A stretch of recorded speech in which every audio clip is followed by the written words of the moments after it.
ఈ కాంగ్రెస్ వాడు మళ్ళా అబద్ధాలు. ఆ కేసీఆర్ మోసం చేసి ఆ కేసీఆర్ అన్న 13 సంవత్సరాలు తెలంగాణ కోసం కొట్లాడిండు. ఇచ్చిన రోజులు రైతు బంధు ఇచ్చిండు, కరెంట్ ఇచ్చిండు, ఇంకోటి ఏంది మన అదేంది పెన్షన్ 2000కు పెంచిండు. అది అన్నీ అయిపోయాక వేరే మస్తు వాగ్దానాలు, ఇండ్లు కట్టియాలి అంటే ఏమంటారు, అది కుండలు పెట్టి బిందెలు ఎత్తుకపోయిండు, అది వేరే విషయము. అని కుండలనే పెట్టిండు. వీడు కుండ లేదు, బిందె లేదు, బుడ్డు లేదు, కాకరకాయ లేదు. కాకరకాయలు మోయినరు అందరు రేపటి నుంచి. ఇంత పొట్టి పొడుంకాయ అంటున్నాడు, మీద నెత్తి మీద గుడ్డు పెట్టిండు. మీ సంగతి ఏందయ్యా? ఇవాళ ఇక్కడ చక్కెర ఫ్యాక్టరీలు ఉన్నావు, ఇక్కడ పక్కకు చక్కెర ఫ్యాక్టరీలు ఉన్నాయి. ఏమాయ్ ఎలక్షన్ కాకంటే ముందేమో ఎలక్షన్ మా గవర్నమెంట్ ఫామ్ కాగానే తెరిపిస్తా అంటివి, గవర్నమెంట్ ఫామ్ కాగానే కమిటీ చేసిన అంటివి. ఆ కమిటీ వాడు వచ్చిండు 2025 డిసెంబర్లో తెరిపిస్తా అన్నాడు.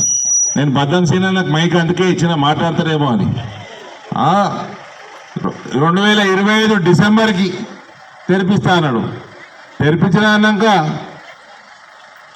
నేనేం చెప్పినా సింపుల్గా,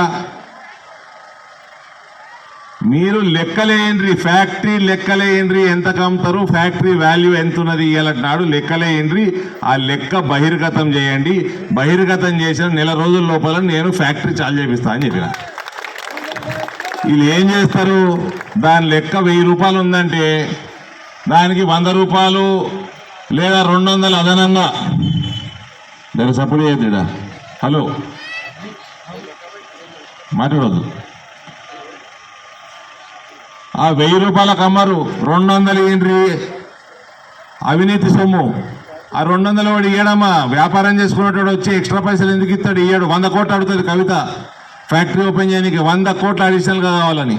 ఈ కాంగ్రెస్ వాడు అదే బ్యాచ్ మళ్ళా. కాబట్టి నేను చెప్తున్నా, మీరు అంతర్జాతీయ సంస్థతోటి లెక్కలేపేయండి, ఎంతకి దాని వాల్యుయేషన్ ఎంత అవుతుందో బహిర్గతం చేయండి. బహిర్గతం చేసిన నెల రోజుల లోపల మేము తీపిచ్చి స్టార్ట్ చేపిస్తాం అని నేను చెప్పంగానే బండారం బయటపడ్డదని. మళ్ళీ ఒకరోజు నిజామాబాద్కి వచ్చిండు 10 రోజుల కింద ముఖ్యమంత్రి. నిజామాబాద్కి వచ్చి బాసరమ్మవారి తొట్టు నేను సెప్టెంబర్ 17కు తెరుస్తా అన్నాడు. మరి నీ కమిటీ నువ్వేసిన కమిటీ కదా, అందులో నీ మంత్రులు ఉన్నాయి కదా, నీ మంత్రులు ఉన్నారు కదా, అందులో వాళ్ళు డిసెంబర్ 2025 అన్నారు కదా. లేదు, బాసర అమ్మవారి తోటు సెప్టెంబర్ 17కు తెరుస్తారు. అప్పుడు టీఆర్ఎస్ కూడా ఒకటి మంచి మాట మాట్లాడండి. ఊరికే మన దేవుళ్ళ మీద ఒట్టేందుకు ఎత్తున్నావు, నీ పొరగాళ్ళ మీద ఒట్టేసి చెప్పారు. పొరగాళ్ళ ఒట్టేసి అటే వీకెండ్ మళ్ళీ వచ్చిండు నిన్న. మళ్ళీ వచ్చి సెప్టెంబర్ 17కు తెరుసుడు కాదట, కమిటీ రిపోర్ట్ ఏమని ఇచ్చారు దానికి సంబంధం లేకుండానట సెప్టెంబర్ 17 గట ప్రక్రియ పని చాలు చేస్తారట. ప్రక్రియ పని అంటే వచ్చినప్పుడల్లా ఇప్పటికీ 4 సార్లు స్టేట్మెంట్ మార్చారు కాంగ్రెస్. ఇది కాంగ్రెస్ పార్టీ. ఇది కాంగ్రెస్ పార్టీ అంటే వాళ్ళ డిఎన్ఏలోనే, వాళ్ళ రక్తంలోనే ఉన్నది అబద్ధాలు చెప్పుడు. మొత్తం మహిళల్ని మోసం చేసిండ్రు, రైతుల్ని మోసం చేసిండ్రు, యువతని మోసం చేసిండ్రు. గల్ఫ్ బోర్డు పెడతానట. ఇప్పుడు పెద్ద మనిషి తిరుగుతా ఉన్నాడు జీవన్ రెడ్డి గారు. ఈడ 45 ఏళ్ళ నుంచి చేస్తున్నాడు. ఇగో ఈడ ఈ మన మీడియా మిత్రులు కొరుట్ల మీడియాలు ఉన్నారు, అంత దోస్తులు నాకు. 45 ఏళ్ళ నుంచి జీవన్ రెడ్డి ఏం చేసాడు చెప్పుర్రి? ఒక్క ఘనకార్యం చెప్పుర్రి, ఘనకార్యం చెప్పుర్రి ఒకటి. పసుపోడు ఎవరు తెచ్చిండ్రంటే 40 ఏళ్ళ తర్వాత కూడా అరవింద్ ధర్మపురి తెచ్చిండి, నరేంద్ర మోడీ ఇచ్చాడని చెప్తాను. చరిత్రలో ఉండిపోతా నేను. పసుపు రేట్లు ఇట్లా పెంచి చెప్పిపించిన అసెంబ్లీ ఎన్నికల్లో తిరిగేటప్పుడే చెప్పిన నేను 20,000 దాటిస్తామని, 20,000 దాటిస్తామని. ఈ జీవన్ రెడ్డి గారు 45 ఏళ్ళలో ఏం చేసాడు చెప్పండి మీడియా మిత్రులు? మీరు ఎండలు ఉన్నారు, నేను ఎండలు ఉన్నా, మా అక్కసేన నీడలు ఉన్నారు. మీరు చెప్పే వరకు ఎండలు ఏమిటో మీరు కూడా ఉండాల్సి వస్తుంది. చెప్పురి ఏం చేయలేడు. ఏమా ఎండలు ఉంటే మీకే నల్లగైతారు మీరే. చెప్పుండ్రి. గాడిది గుడ్డు పెడుతుందా అన్న? గాడిది గుడ్డు పెడుతుందా? అది రాహుల్ గాంధీ గుడ్డు. నిన్న మోసింది రాహుల్ గాంధీ గుడ్డు పెట్టినట. ఏం చేసింది లేదు. 45 ఏళ్ళ రాజకీయ జీవితంలో నా వయసు ఎంతనో ఆయన రాజకీయ అనుభవం అంతా. నయా పైసా రైతుల మామిడి రైతులు నాశనం చేసిండు, పసుపు రైతుల్ని నాశనం చేసిండు, చెరుకు ఫ్యాక్టరీని నాశనం చేసిండు జీవన్ రెడ్డి. ఇయ్యాలటి వరకు ఒక్కలకు ఇంత ఉపయోగపడలే. 75 సంవత్సరాలలో కూడా పార్టీని కూడా పెంచలేదు. ఎవరు యువకుల్ని పెంచాలనా? కొత్త రక్తం తీసుకురావాలనా? ఇక్కడ ఇవాళ నిజామాబాద్ పార్లమెంట్లో ఇటు జగిత్యాలకి వెళ్ళి పడితే బోధన్ కాడ అంత కొత్త రక్తం తీసుకొచ్చి భారతీయ జనతా పార్టీని బలంగా చేసుకున్నాం. ఇవాళ ఆ కాంగ్రెస్ వానికి ఎన్ని నోట్లు వచ్చినాయో, బీఆర్ఎస్ వానికి ఎన్ని నోట్లు వచ్చినాయో, భారతీయ జనతా పార్టీకి కూడా నోట్లు వచ్చినాయి పార్లమెంట్లో. ఇవాళ అదే ఇప్పుడు 75 ఏళ్ళకు కూడా ఆయనే నిలబడతాడు. ఆయనకే ఎమ్మెల్సీ ఉన్నది. పోయినసారి అసెంబ్లీ, మొన్న అసెంబ్లీ నిలబడ్డాడు, అంతకుముందు అసెంబ్లీ నిలబడ్డాడు. ఆ ఎమ్మెల్సీ కూడా ఎట్లా కవిత క్యాండిడేట్ పెట్టలే. యాదుందా మీడియా మిత్రులు? బీఆర్ఎస్ పార్టీ క్యాండిడేట్ పెట్టిందా పోయినసారి ఎమ్మెల్సీకి? జీవన్ రెడ్డి వ్యతిరేకం. ఎందుకు పెట్టలే? ఏంది అండర్స్టాండింగ్ ఏంది? ఇప్పుడు ఆమె కవిత పోయింది లోపలికి. పోయిందా? ఏడుంది కవిత? ఎక్కడుందా మా కవిత? తిహార్ జైల్. తీహారా? తిహార్ జైల్. చల్లగా ఉండ నాన్ని. గల్ఫ్ పోవడానికి తిరుగుతున్నాడు. ఇప్పుడు చక్కెర ఫ్యాక్టరీలు తిరుగుతారు, మళ్ళీ అబద్ధం చెప్తున్నారు, మళ్ళీ రైతులకు మోసం, మళ్ళీ గల్ఫ్ పోడట. నీకు గల్ఫ్ బోర్డు రాష్ట్ర ప్రభుత్వం పెట్టేది ఉంది, చక్కెర ఫ్యాక్టరీలు రాష్ట్ర ప్రభుత్వం వాటా ఉన్నది. ఈ రెండు రాష్ట్ర ప్రభుత్వంతో పనులుంటే నువ్వు ఏంటికి లోక్సభ కోసం నిలబడ్డావు? ఏంటికి వేయాలి నీకు ఓటు? రెండు రాష్ట్ర ప్రభుత్వం పనులే కదా. జీవన్ రెడ్డి పెద్ద మనిషి, నువ్వు సిటిజన్షిప్ అమెండ్మెంట్ యాక్ట్, హిందువులకి పౌరసత్వం ఇచ్చే సిటిజన్షిప్ అమెండ్మెంట్ యాక్ట్ మీద నీ స్టాండ్ ఏంది చెప్పు. నీ పార్టీ స్టాండ్ చెప్పు. నువ్వు రోహింగ్యా తుర్కోలని, బంగ్లాదేశ్ తుర్కోలని ఎల్లగొట్టాలా మన దేశంలోకి వెళ్ళి. దాని మీద నీ స్టాండ్ ఏంది? ఎన్ఆర్సీ మీద నీ స్టాండ్ ఏంది చెప్పు. జనాభా నియంత్రణ చేయాలా, దాని మీద నీ స్టాండ్ ఏంది చెప్పు. యూనిఫామ్ సివిల్ కోడ్ భారతీయ జనతా పార్టీ మేనిఫెస్టోలో ఉన్నది, ఎన్నికల ప్రణాళికలు ఉన్నది, దాని మీద నీ స్టాండ్ ఏంది చెప్పు. యూనిఫామ్ సివిల్ కోడ్ అంటే ఏం చెప్పాలన్నా అమ్మ? మేజర్గా ఏమైతే చెప్పాలన్నా? ఒక్క మొగుడికి ఒకటే పిల్లం ఉంటుంది. ఆ తుర్కోడైనా సరే మనోళ్ళైనా సరే. తుర్కోళ్ళకు కూడా అదే ఎప్పుడే తిరుగుతున్నా నేను. తుర్క మహిళలకి, వాళ్ళందరికీ, ముస్లిం మహిళలకు చెప్తా ఉన్నా, మీ ఆయన రాత్రి పొద్దున బయటికి పోయి రాత్రి వచ్చే వరకు మళ్ళా బయట ఓలని చూడదు. రాత్రి వచ్చి మళ్ళీ ఇక్కడనే ఉండాలి, నీ దగ్గరికి రావాలి. రెండో పిల్లం, మూడో పిల్లం, నాలుగో పిల్లం ఉండదు ఇక తుర్కోళ్ళకి. ఇది మంచిదే కదా, ముస్లిం మహిళలకు మంచిదే కదా. ఏక్ మియా ఏకీ బీవి. దీని మీద మీ స్టాండ్ ఏంది చెప్పు.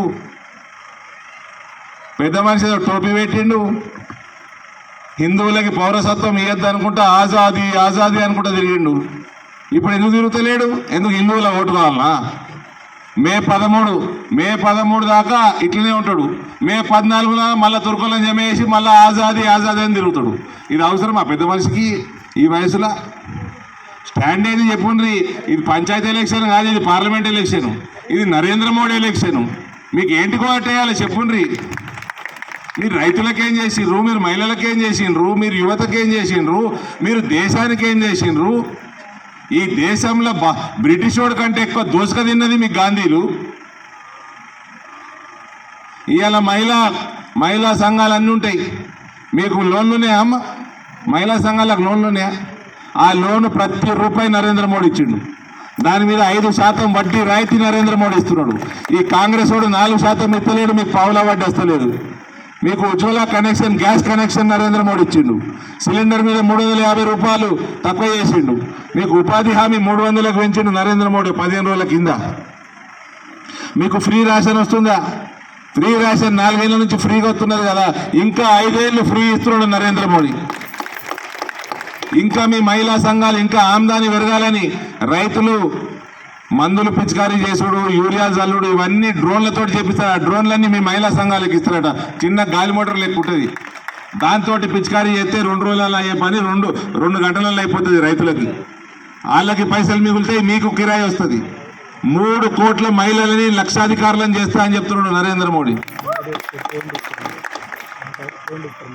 ఇవన్నీ ఆయన చేసుకుంటా 500 సంవత్సరాల నుంచి హిందువులు కొట్లాడుతున్న రాముల వారిని కూడా తీసుకొచ్చి అయోధ్యల రామరాజ్య స్థాపన చేసిండు జనవరి 22 నాడు.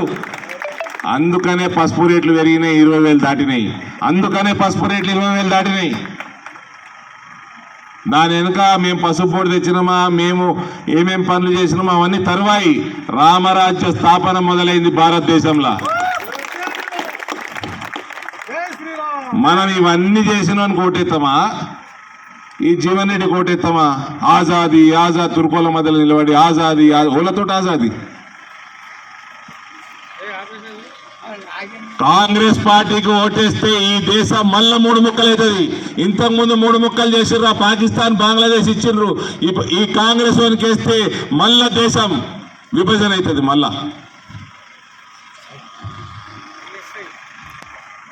ఈ 6 గుడ్ల సంగతి రేవంత్, నీ 6 గుడ్ల సంగతి ఏందని అడుగుతామని ఏదో కొత్త బూటకం పెట్టిండు, రిజర్వేషన్ బూటకం పెట్టిండు. నరేంద్ర మోడీ మొన్న చెప్పిండు జైరాబాద్లో, నరేంద్ర మోడీ పానం ఉన్నంత వరకు ఎస్సీ ఎస్టీ బీసీల రిజర్వేషన్ తీసేసి తుర్కోలకు ఇచ్చేదే లేదని చెప్పిండు. వాళ్ళ రిజర్వేషన్ తక్కువ కానీ అన్నాడు ఆయన బతుకున్నంత కాలం.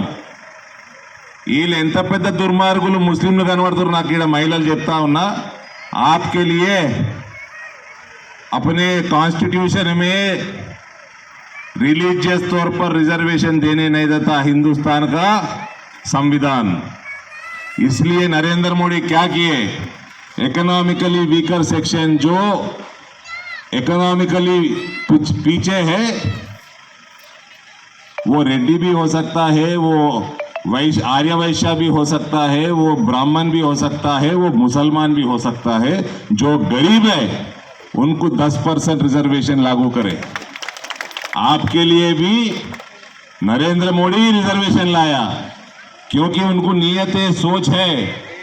अपना संविधान रिलीजन के तौर पर नहीं देने देता, इसलिए इकोनॉमिकली आपको लेके आके रिजर्वेशन दिए. सोचो, आप भी सोचो, आपके लिए अच्छा है. यूसीसी आए तो एक मियाँ को एक ही बीवी रहती, एक मियाँ को एक ही बीवी रहती. आपके लिए आयुष्मान भारत है. अंदर 5 లక్షల ఆయుష్మాన్ భారత్ లేవా అమ్మ? వైట్ రేషన్ కార్డు ఉంటే 30 హాస్పిటల్ నిజామాబాద్ జిల్లాలో ఉన్నాయి, జగిత్యాల జిల్లాలో కూడా ఉన్నాయి. ఆ హాస్పిటల్లో పోయి మీరు ఇలాజ్ చేయించుకుంటే 5 లక్షల రూపాయలు నరేంద్ర మోడీ కడుతున్నాడు ఇలాజ్కి. అది హిందువులకి ముస్లింలకు అందరికీ ఫ్రీ రేషన్. హిందువులకే ఇస్తున్నాడా, ముస్లింలకు కూడా ఇస్తున్నాడు. ప్రతి scheme Narendra Modi, gas connection ముస్లింలకు కూడా ఇస్తున్నాడు, ప్రతి స్కీము. కాబట్టి ట్రిపుల్ తలాక్ తీసేసినప్పుడు ముస్లిం మహిళకు ఎంత సంతోషమైందో యూనిఫామ్ సివిల్ కోడ్ తీసుకొచ్చినాక దానికంటే 4 గింతలు ఎక్కువ సంతోషం అవుతుంది. ఎందుకంటే ఒకటే పెళ్ళం ఉంటుంది ఎవరికైనా.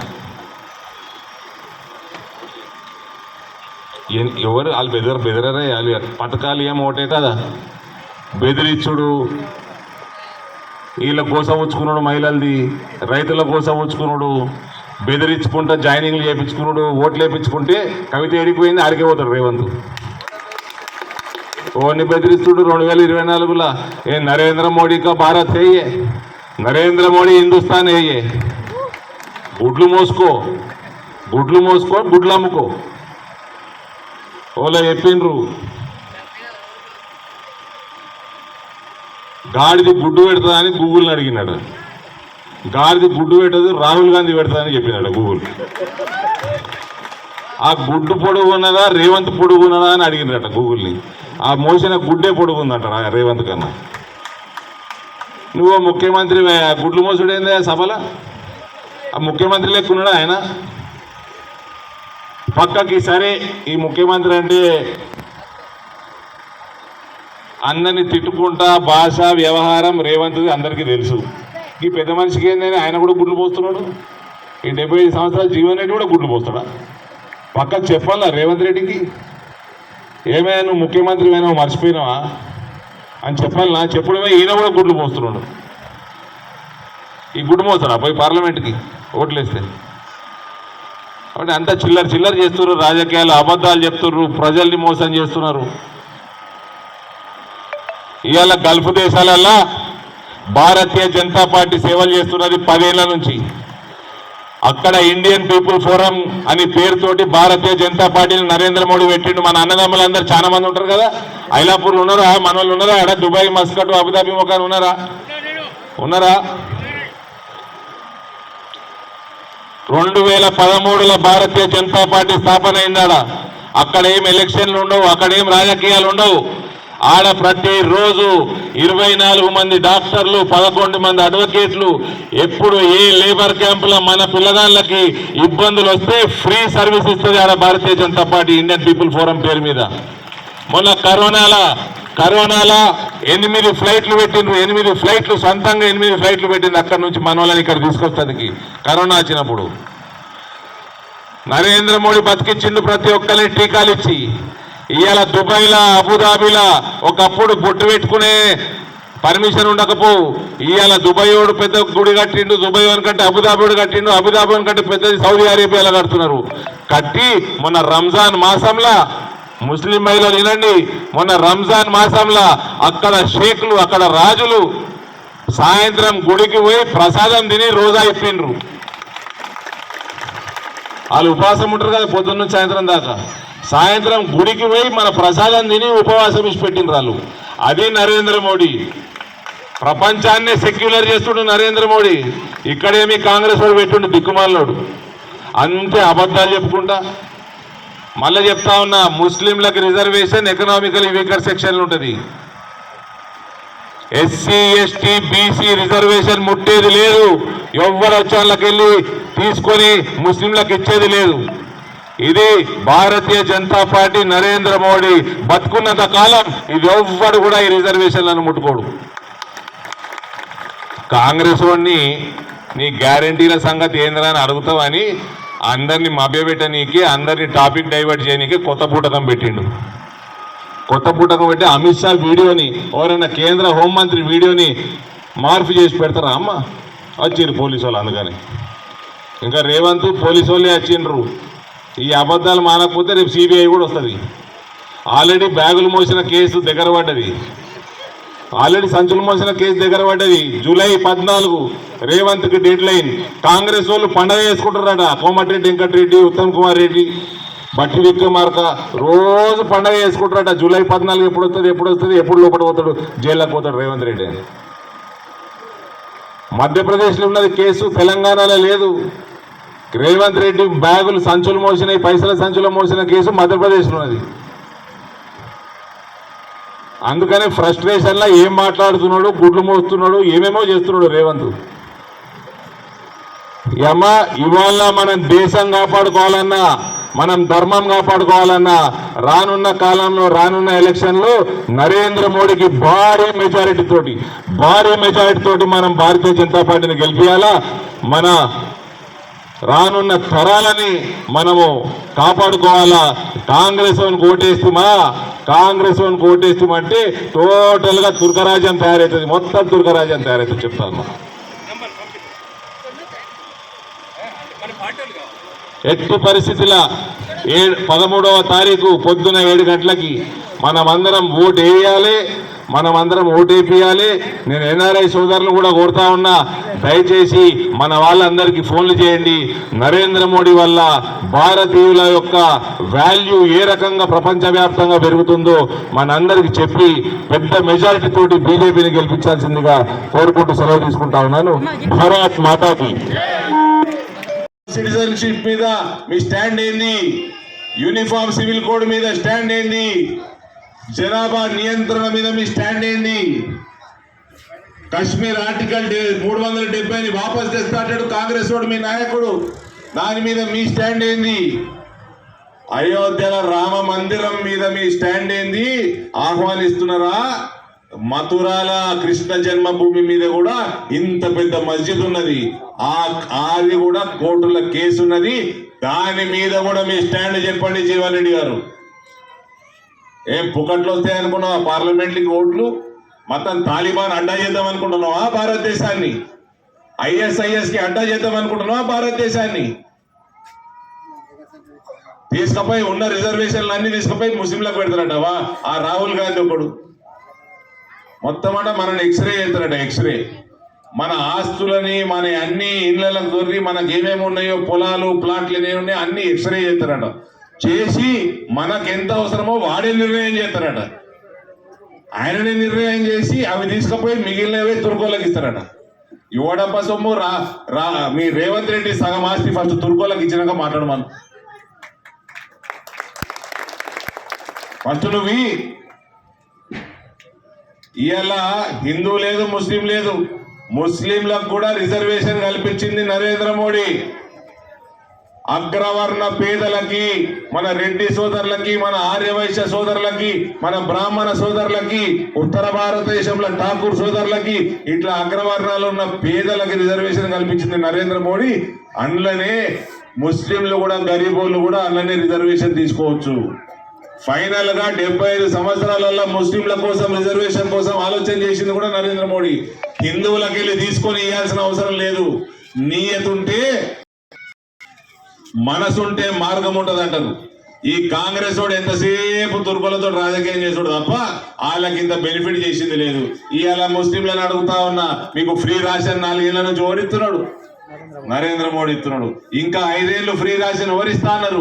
నరేంద్ర మోడీ ఇస్తాడు. మీ గ్యాస్ కనెక్షన్ వాళ్ళు ఇచ్చిండ్రు, సబ్సిడీ వాళ్ళు ఇస్తున్నారు సిలిండర్ మీద, నరేంద్ర మోడీ ఇస్తున్నాడు.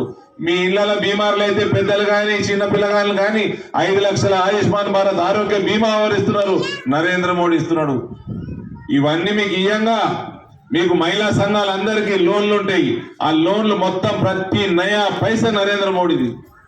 దాని మీద 5% వడ్డీ రాయితీ నరేంద్ర మోడీ ఇస్తున్నాడు. కాంగ్రెస్ వాడు 4% ఇస్తలేడు. అందుకని మీకు పావలా వడ్డీ బంద్ అయిపోయింది. మహిళా సంఘాలలో ముస్లిం మహిళలు ఉండరా? ప్రతి ఒక్క స్కీమ్ హిందువులకు ముస్లింలకు ఇస్తున్నారు. ఇవాళ యూనిఫామ్ సివిల్ కోడ్ రేపు జూన్ 4 తర్వాత ఈ దేశంలో యూనిఫామ్ సివిల్ కోడ్ వస్తుంది.